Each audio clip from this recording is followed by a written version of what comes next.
मेरे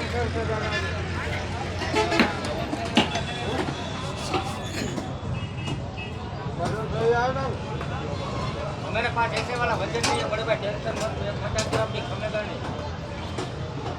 बाकी तो कम कर दीजिए। ये वाला करो दो।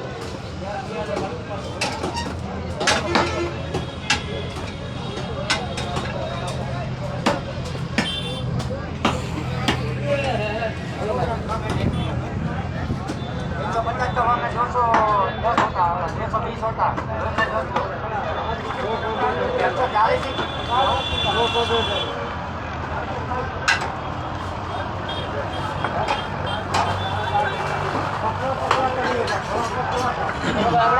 कैसे है 82? 140 वजन पूरा आएगा भाई, वजन होगा नहीं यार।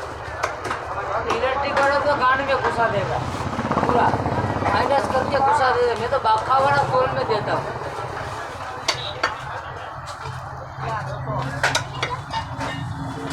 बड़े भाई 150 का कर देता हूँ।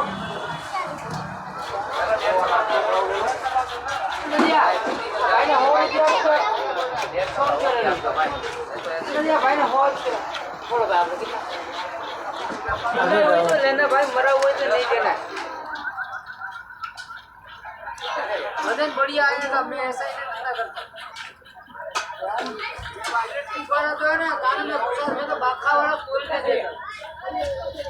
अच्छा ही वाला 1 किलो।